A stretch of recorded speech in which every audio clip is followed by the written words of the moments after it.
बच्चों, हर संडे हम कॉमर्स के बारे में जो अलग अलग स्कोप है उसकी जानकारी आपको देने के लिए कॉमर्स अवेयरनेस अभियान हमने जो चला रखा है, और हर संडे 5 o'clock हम आपको इस अलग अलग जो फील्ड है कॉमर्स के उसके बारे में जानकारी देते हैं। बच्चों, अक्सर जो स्टूडेंट होते हैं 10th क्लास के, उन्होंने सीएस के अलावा कोई कोर्स सुन भी नहीं रखा होता है। लेकिन मैं बच्चों आपको बता देना चाहूंगा कि कॉमर्स में स्कोप की कहीं कोई कमी नहीं है, और यहाँ पर अनलिमिटेड कोर्सेज है, अनलिमिटेड स्कोप है, और गवर्नमेंट और प्राइवेट सेक्टर दोनों में इसकी जॉब्स कॉमर्स वाले बच्चों को मिलती है। और बच्चों, आज एक नए स्कोप के बारे में जानकारी देने के लिए डॉक्टर आरती जनेजा दिल्ली यूनिवर्सिटी से हमारे साथ जुड़ी हुई है। और मैडम जो है ये लॉ की असिस्टेंट प्रोफेसर है दिल्ली यूनिवर्सिटी में। और बच्चों, जो कॉमर्स वाले जो स्टूडेंट्स होते हैं उनके लिए लॉ में क्या क्या अपॉर्चुनिटीज होती है, बच्चों मैं आपको बता देना चाहूंगा कि जो बिजनेस है उसमें भी कई तरह के लॉ होते हैं, जैसे कॉर्पोरेट लॉ हो गया, बिजनेस लॉ, ये पार्टनरशिप एक्ट, कॉन्ट्रैक्ट एक्ट। तो इस तरह के कई सारे जो कानून बिजनेसमैन के लिए बने हुए हैं, और उनसे संबंधित जो कोर्स है और उनको करके किस तरह से एक कॉमर्स का स्टूडेंट एक लॉयर बन सकता है, और किस तरह से एक अच्छी रेपुटेड जॉब को या फिर एक रेपुटेड प्रोफेशन को वो अपना सकता है, उसके बारे में जानकारी देने के लिए दिल्ली यूनिवर्सिटी से डॉक्टर आरती अनेजा हमारे साथ जुड़ी हुई है। मैडम, आपका इस प्रोग्राम में बहुत बहुत स्वागत है मैडम। और मैडम, आप हमारे बच्चों को बताएगा कि किस तरह से ये जो बच्चे जिन्होंने कॉमर्स को अडॉप्ट किया है वो लॉ में अपना कैरियर बना सकते हैं मैम। सबसे पहले तो thank you so much Anil Kumar Chauhan sir for your invitation, very humble invitation rather to say, because he was chasing me from the last 2 months for this particular program. And बहुत important चीज ये कि since you are from Bikaner, I am also from Bikaner, तो इस situation में बीकानेर के बच्चों के लिए कुछ करने का मुझे मौका मिला डायरेक्टली इनडायरेक्टली, तो उसके लिए मैं आपको थैंक यू देना चाहती हूँ सबसे पहले। मैडम, इसमें देश भर के बच्चे जुड़े हैं मैडम, अलग अलग स्कूलों से। अच्छा, मुझे नहीं इस बारे में knowledge, because since I know you from Bikaner, so that's why, मतलब मुझे यही लगता है कि शायद मेजरली बीकानेर के बच्चे होंगे। आई थिंक केवी के बच्चे मेजरली होंगे इसमें, इज इट सो? केंद्रीय विद्यालय के, केंद्रीय विद्यालय, नवोदय विद्यालय, स्टेट गवर्नमेंट, सब बच्चे इस प्रोग्राम को वॉच करते हैं मैडम। बहुत अच्छी बात है। तो मैं जहाँ पे आज पढ़ा रही हूँ, that is also a government institution, it's a central government institution of India, Delhi university. मैं faculty of law, campus law centre में असिस्टेंट प्रोफेसर हूँ। From the last 10 years I am teaching there as a professor of corporate law.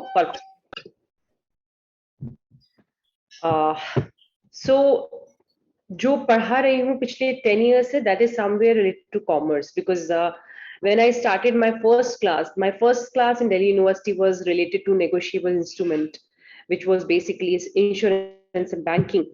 And आपको पता है banking का भी काफी major portion आपका कॉमर्स के जो बेसिक फाउंडिंग थिंग्स है वो कवर करती हैं। तो I've started my journey from that particular paper, and after that company law हमने start किया। कंपनी लॉ को अगर आपको पढ़ना है तो मुझे लगता है कॉमर्स से बेस्ट कोई कंपनी लॉ नहीं पढ़ा सकता। एंड जब कॉमर्स के टीचर्स से मैंने दोबारा, मतलब I was at that point of time teaching in college, and I was taking tuition also simultaneously, because I am not a commerce student. मेरा पूरा ग्रेजुएशन जो हुआ है वो ह्यूमैनिटीज से हुआ है, ना आफ्टर दैट एमबीए हुआ है, and after that LLB, LLM and PhD in law. So, and my PhD is also in corporate criminal liability. So that is again somewhere related to corporate law. So हम जब commerce की बात करते हैं, हम legal perspective से जब commerce की बात करते हैं तो वी टॉक अबाउट कॉर्पोरेट। देखिए डिफरेंट टर्मिनोलॉजीज होती हैं कॉर्पोरेट को समझने के लिए। कॉमर्स के बच्चों के लिए वो एक मर्केंटाइल लॉ है, वो एक बिजनेस लॉ है, बट आज के टाइम में इट्स अ कॉर्पोरेट लॉ, ज्यादा कुछ अंतर नहीं है। मर्केंटाइल लॉ की जब हम बात करते हैं, आप लोग बच्चे 10th and 12th के बच्चे हैं आई थिंक इसमें, चौहान जी 10th के बच्चे हैं, 12th के बच्चे हैं? Madam 10th 11th 12th, I don't know. 10th 11th 12th तीनों। अच्छा, ओके। सो देखिए मुझे लगता है उस लेवल पे आप लोगों को समझाऊं, उससे ज्यादा मैं एक बेस से बात करती हूँ। 10th क्लास एक ऐसी क्लास होती है जिसको क्लियर करने के बाद आप 11th लेते हो। 11th में आप अपने लाइफ के जो छोटे छोटे से सपने होते हैं उन सपनों को बुनकर कोई एक सब्जेक्ट लेते हो। अब जब आप सब्जेक्ट लेते हो उस टाइम में आप बड़े कंफ्यूज होते हो कि इस पेपर में ये जो हमने सब्जेक्ट लिया, अगर हम साइंस लिया है, साइंस बायो लिया है, तो सब लोग सोचते हैं कि बस इससे हमें डॉक्टर ही बनना है बायोलॉजी से। एंड रियली साइंस में स्ट्रीम्स काफी लो हैं जिसमें आप समझ नहीं पाएंगे कि आप किस सब्जेक्ट को मतलब किस पॉइंट को लेकर के और आगे चलें। But when we talk about humanities, arts, arts एक अथाह सागर है। मैं अभी right now just comparing all three subjects, क्योंकि आपके पास 10th करने के बाद एक रास्ता साइंस की तरफ जा रहा है, एक रास्ता आपका ह्यूमैनिटीज की तरफ जा रहा है, और एक रास्ता आपका कॉमर्स की तरफ जा रहा है।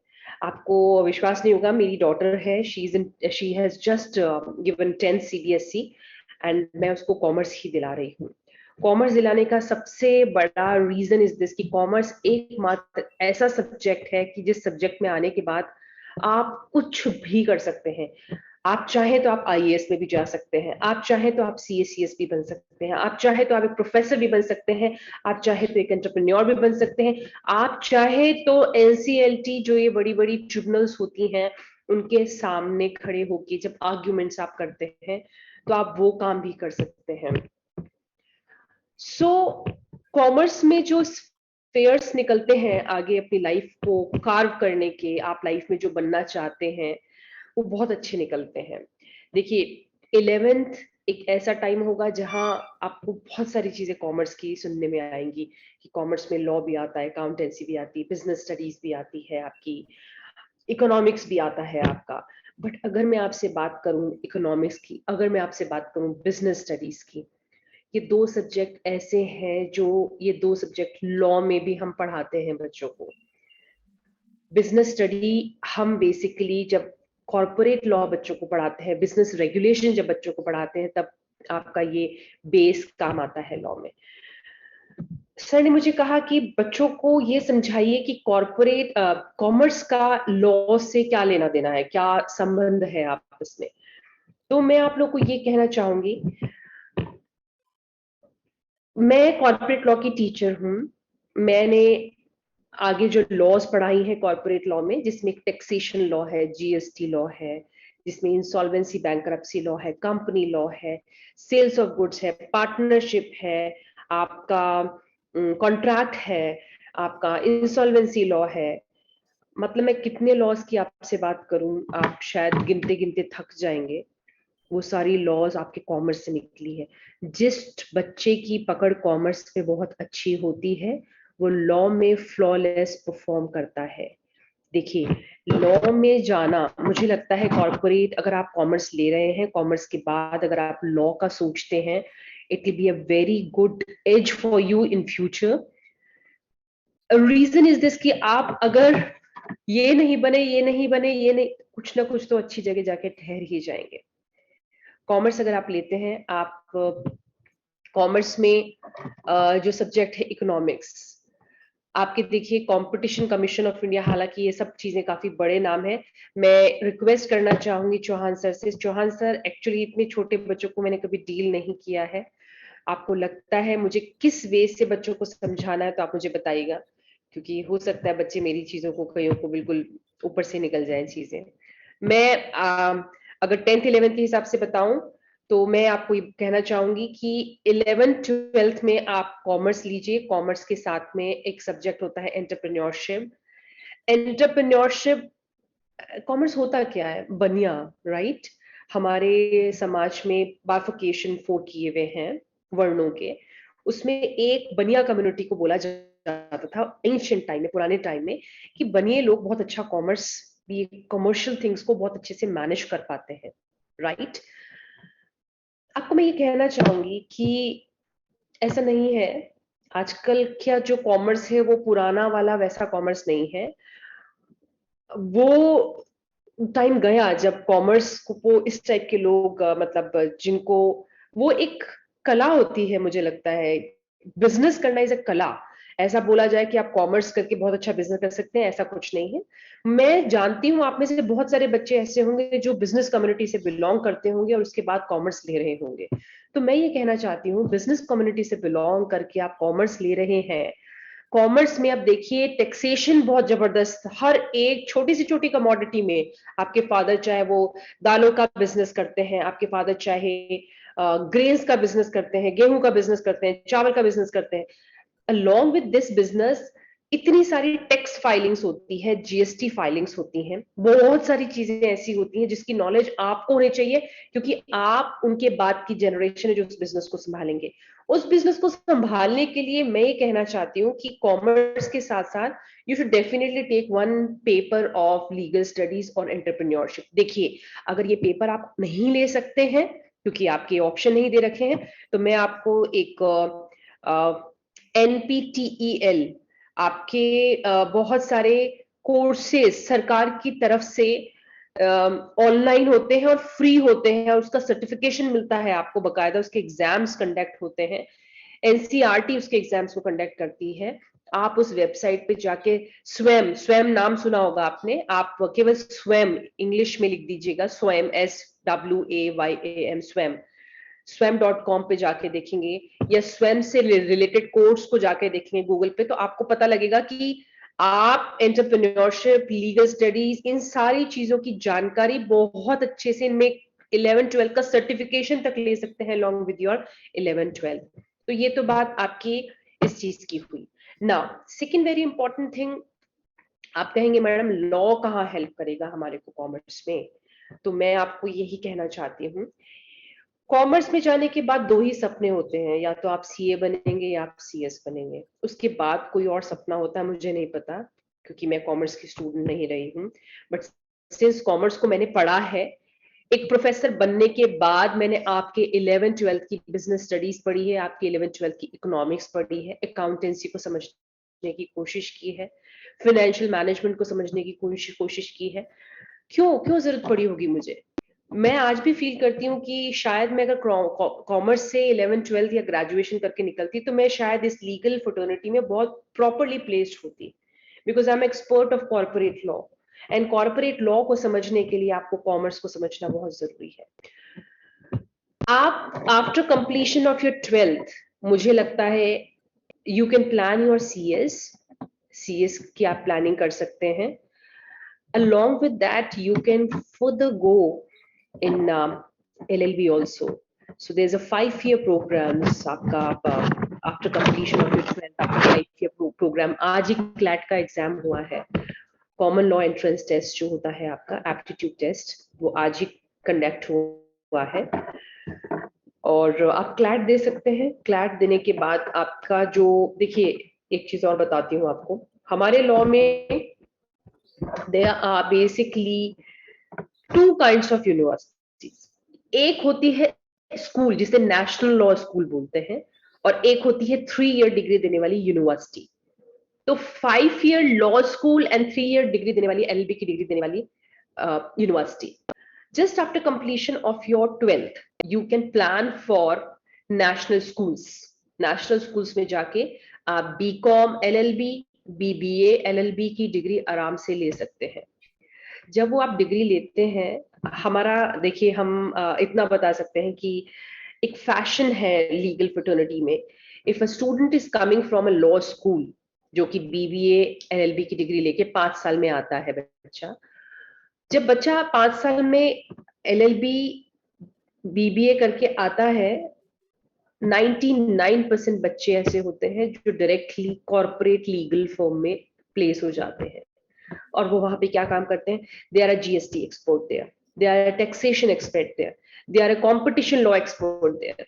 अब उसमें लॉ तो बहुत कम होती है, एक्चुअल में कॉमर्स की ही चीजें होती हैं जिनको आपको अंडरस्टैंड करना होता है। लॉ एक डिग्री होती है, मान लिया जाता है कि इस बच्चे के पास कॉमर्स की बहुत अच्छी नॉलेज है, along with that लॉ एक ऐसी एम्पावरिंग डिग्री है कि आपके पास वो डिग्री है and people will follow you. आपको जो सैलरी मिलेगा, that salary is totally based on your knowledge which will come from commerce definitely। And law is application of mind, application जो आप करेंगे उस डिग्री का। तो मैं मतलब स्ट्रांगली रेकमेंड करना चाहूंगी, being a corporate law professor, that definitely you should think for a law, and that too since you are from commerce. I think it's a mandatory for you. आप लोगों के लिए तो बहुत जरूरी है कि उस कॉमर्स की डिग्री को कॉन्फिडेंटली आप होल्ड करें विद लीगल डिग्री। तो इसके अलावा आई डोंट नो चौहान जी, आप किस तरीके से मुझसे जानना चाहते हैं। मैं ये भी कहना चाहूंगी, आप बच्चों को देखिए, आप बच्चे इंडिया के डिफरेंट डिफरेंट जगह से हैं, और दिल्ली के बच्चे थोड़े स्मार्ट हैं इन सब चीजों में। 11th-12th से वो अपना एक पोर्टफोलियो प्रिपेयर करते हैं। पोर्टफोलियो मीन्स लाइक वो कुछ छोटी छोटी राइटिंग्स लिखते हैं, छोटे छोटे न्यूज़पेपर्स में अपनी कुछ छोटी छोटी थॉट लिखकर पब्लिश करवाते हैं। काफी सारे जर्नल्स आते हैं, उन जर्नल में छोटा छोटा अपना एक छोटा सा आर्टिकल लिखते हैं। इस तरीके से वो अपना सीवी बिल्ड करना शुरू करते हैं right from there 11th standard. और मैं उन बच्चों को भी काफी प्रमोट करती हूँ जो बच्चे लॉन्ग डेडिकेशन के साथ एक आर्ट को या फिर एक गेम्स को, स्पोर्ट्स को, या एक कोई, जैसे कि आपकी पेंटिंग है तो right from the initial days बच्चे ने पेंटिंग की है, उसकी क्लासेस ले रहा है। बच्चे ने गिटार सीखा है, उसकी क्लासेस ले रहा है बच्चा। आप देखिए, ये जो long time association with arts and sports है, इसको हमेशा अपने दिल में जिंदा रखिएगा, क्योंकि ये आर्ट आपको इंसान बनाता है, मुझे यूं लगता है। ये ह्यूमन वैल्यूज जो हैं आपकी, इमोशंस जो हैं आपके, इन्हीं स्पोर्ट्स और इन्हीं आर्ट से आते हैं। तो एक बच्चे को होलिस्टिक डेवलपमेंट के लिए, देखिए सारी रिस्पॉन्सिबिलिटी स्कूल की नहीं होती। As a person you are responsible for your life, for your career. I think ये जो इंटरपर्सनल स्किल्स हैं आपको हमेशा आगे की तरफ जिंदा रखनी चाहिए अपने अंदर। तो एक आर्ट या एक स्पोर्ट हमेशा अपने साथ रखिए 11th-12th में। 11th-12th करते टाइम 4th जो एक पेपर होता है, उसमें आप एंटरप्रेन्योरशिप या लीगल स्टडीज सोच सकते हैं।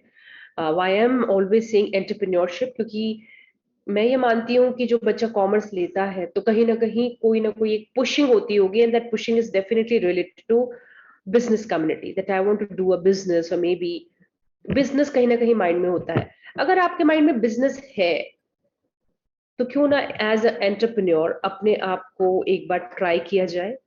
एंटरप्रेन्योर आई मीन, आपको तो फिर कहीं नौकरी करने की जरूरत ही नहीं है। You will become a entrepreneur, आपका खुद का बिजनेस होगा। स्टार्टअप्स का नाम काफी सुना होगा। इंडिया में स्टार्टअप्स को लेके राइट नाउ बहुत सारी प्रिविलेजेस हैं, and being a very young person you will get an number of privileges if you think about entrepreneurship. बच्चे समझते होंगे I think, Chauhan ji, what is entrepreneurship? Yes ma'am. तो मैं डेफिनेटली प्रमोट करना चाहूंगी, और स्पेशली जो गर्ल्स हैं उन गर्ल्स को मैं कहना चाहूंगी कि you should think different. Why you people are always thinking कि हम कहीं नौकरी करें। अच्छा, आप नौकरी भी करना चाहते हैं तो लॉ की एजुकेशन लेने के बाद कहीं भी देखिए, कॉर्पोरेट में अगर आप जाएंगे, मैं दिल्ली रहती हूँ, गुड़गांव में बहुत क्लोजली लोगों को देखती हूँ। मेरे बहुत सारे बच्चे हैं, जो मेजोरिटी ऑफ बच्चे जुडिशरी में हैं, जजेस ही हैं, बट 50% बच्चे कॉर्पोरेट सेक्टर में काफी अच्छा नाम कमा रहे हैं। तो उन बच्चों से बात करती हूँ तो लॉ का जो, जैसे अकाउंट का डिवीजन है, जैसे आपका ह्यूमन रिसोर्स डेवलपमेंट, मार्केटिंग का डिवीजन है, उसी टाइप से एक लॉ का डिवीजन होता है हर कंपनी में। एंड लॉ के डिवीजन से हर कोई डरता है, हर कोई उसकी रिस्पेक्ट करता है, क्योंकि लॉ में जो पावर है, law itself is an powered subject. तो मुझे लगता है डेफिनेटली हमें लॉ सब्जेक्ट अपने साथ जरूर एसोसिएट करके रखना चाहिए। देखिए, अभी recently there is a change in a companies act itself. आपकी कंपनी लॉ जब भी पढ़ेंगे आप, अभी काफी सारी mercantile business and corporate laws आप पढ़ेंगे, तो कंपनी लॉ में there is a major change कि now there is no requirement कि only a law graduate will appear before a court, court के सामने। एनसीएलटी जो हमारे कंपनी से रिलेटेड प्रॉब्लम्स आती हैं, उसके लिए हम नॉर्मल कोर्ट में नहीं जाते हैं, उसके लिए हम नेशनल कंपनी लॉ ट्रिब्यूनल में जाते हैं। ये कंपनी लॉ 2013 ने बनाया है, एक नया ट्रिब्यूनल बना है। इस ट्रिब्यूनल में CS भी लिटिगेशन कर सकता है, कॉर्पोरेट लिटिगेंट बन सकता है, एंड LLB किया हुआ स्टूडेंट भी लिटिगेंट बन सकता है, जाके लिटिगेशन में पार्टिसिपेट कर सकता है। तो मैं आपको कहना चाह रही हूँ, मुझे तो कहने की जरूरत ही नहीं दैट कॉर्पोरेट लॉ और commerce is somewhere related to law. ये तो आपकी लॉ ने ही बोल दिया है कि एक अदालत में जो कि NCLT है उसमें आपका कॉर्पोरेट का स्टूडेंट भी, आपकी कॉमर्स का पर्सन जिसने CS किया है वो भी खड़ा होकर लिटिगेशन में बात कर सकता है, आर्ग्यूमेंट्स में पार्टिसिपेशन कर सकता है, रिप्रेजेंटेशन कर सकता है किसी कंपनी की। इसी तरीके से as a normal law graduate also you can also appear in a court. तो दोनों को बराबर पे लाके रख दिया है। तो मैं यही कहना चाहती हूँ, आजकल 40% स्टूडेंट्स जो आते हैं वो कॉमर्स के आते हैं हमारी LLB करने के लिए। वो BCom कर चुके होते हैं, उसके बाद वो कॉमर्स करते हैं। बहुत सारे CS हैं, बहुत सारे CA हैं जो हमारे कॉलेज से आके LLB करते हैं।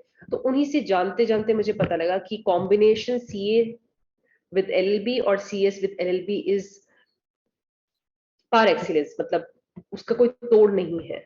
तो मुझे लगता है क्यों ना 11th onwards you can plan accordingly, और along with कॉमर्स आप एक लीगल स्टडीज एक सब्जेक्ट जरूर सोचें। और अगर आपके नहीं है स्कूल में, डोंट वरी, स्वयं पे आप जाइए, स्वयं पे। ये सेल्फ पेस्ड कोर्स है, मतलब आप खुद 6 महीने में ये कोर्स कंप्लीट कर लेंगे। 6 महीने में ट्यूटर होगा वहां पे जो आपको पढ़ाएगा, फिर आपके पेपर होंगे। और हर जगह पेपर होते हैं, जैसे बीकानेर में मुझे पता है, मैंने भी पेपर्स दिए हैं, क्योंकि as a professor also we are also suppose to give all such kind of papers. तो उन पेपर्स को आप दीजिए, आपको लॉ की पूरी नॉलेज हो जाएगी ना। After that completion of your 11th and 12th you can go for BBA LLB और BCom LLB। तो उसके लिए आप क्लैट दे सकते हैं, उसके लिए आप एलेट दे सकते हैं, उसके लिए आपकी राजस्थान में जो यूनिवर्सिटीज हैं वो 5 ईयर का लॉ करवाती हैं। तो you have many options, I think so. हाँ चौहान जी बताइए, मैडम, और क्या पूछना ये चाहते हैं बच्चे इसमें? जानना चाहते हैं कि जो मतलब एंट्रेंस एग्जाम होता है लॉ का, उसके बारे में थोड़ा सा बच्चों को बताएं ma'am.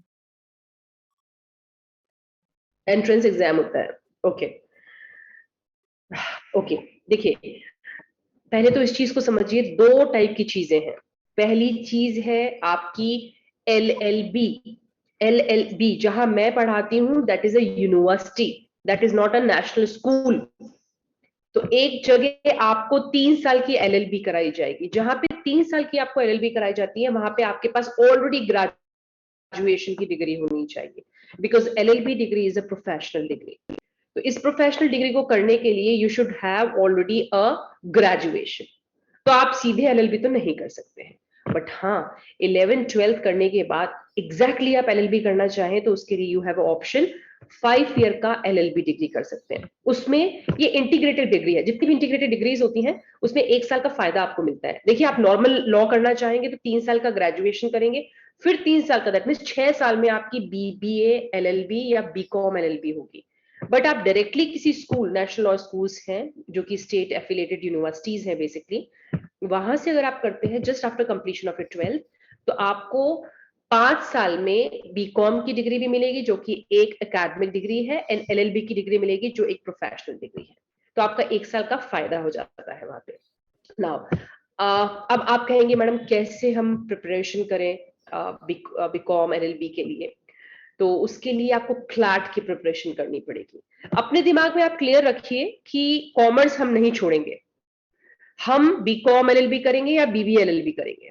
So things are quite clear in your mind that you'll definitely go for a BCom or a BBA जो आपके कॉमर्स से रिलेटेड है, बट along with that आप LLB की डिग्री भी लेंगे, ठीक है।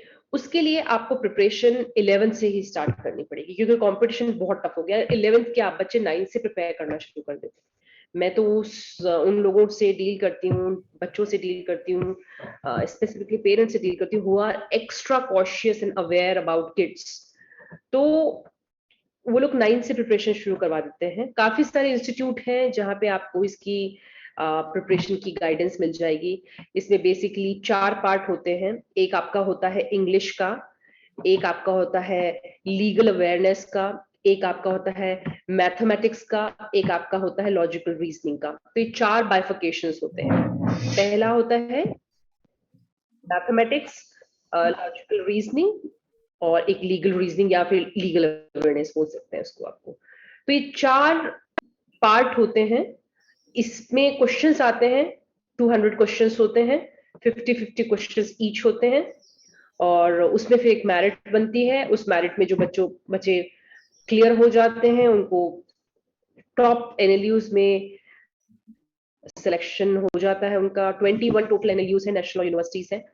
अब नेशनल यूनिवर्सिटी से भी ज्यादा आपके हर स्टेट में हर यूनिवर्सिटी 5 ईयर का लॉ कोर्स कराती है। दिल्ली यूनिवर्सिटी भी स्टार्ट कर रही है, by the way, it's a very big news, क्योंकि हम लोग 3 ईयर लॉ पढ़ाया करते थे पहले, बट अब जब हमको पता लग रहा है बच्चों का, क्यों हम 3 साल वेस्ट करें ग्रेजुएशन का, क्यों ना शुरुआत से बच्चों को हम लॉ में पढ़ाना शुरू कर दें।